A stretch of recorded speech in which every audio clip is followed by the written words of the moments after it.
ప్రపంచంలోనే ఉగ్రవాదం మీద పోరాటం చేసే దేశం ఏదన్నా ఉన్నది అంటే అది మన భారతదేశమేనట. ఎప్పుడు మన భారతదేశం పక్క దేశాల మీదకి యుద్ధానికి పోవాలని పోదు, ఉగ్రవాదాన్ని మట్టుబెట్టేందుకు మస్తు తిప్పలు పడుతుందట. ఇదంతా ఇండియాలో ఉన్న అందరికీ ఎరుకున్నదే. ఇప్పుడు మల్లెవలన్నారంటారా ఈ చంద్రాలు సారు. ఆంధ్రప్రదేశ్ నశీవ మారుస్తా అని అధికారంలోకి వచ్చిన నారా చంద్రాలు సారు చెప్పుండ్రి.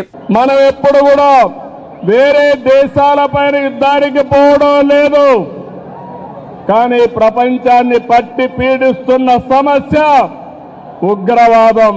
ఈయనరా ఏమంటున్నావు, ఇంకా మస్తుగానే అన్నాడు మొత్తం ముచ్చటి నుండి. ఉగ్రవాదం పైన పోరాడే ఏకైక దేశం భారతదేశం, ఏకైక నాయకుడు నరేంద్ర మోడీ. దునియాలున్న ఉగ్రవాదం మీదనే పోరాటం చేస్తున్న ఏకైక నాయకుడు కూడా ప్రధాని మోడీ సారేనని అనుకొచ్చుండు. అయ్యా చంద్రాల సారు, మన ఆర్మోల గురించి మోడీ సారు గురించి మంచిగానే చెప్తురు.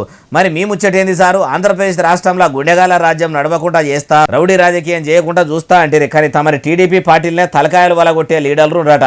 వాళ్ళు అంతు చూసేదేమన్నా ఉన్నదా? మందికి నీతులు చెప్పుడే కానీ మేము మాత్రం పాటించమంటారా అంటారు ఈ ముచ్చటిన్నోళ్ళు.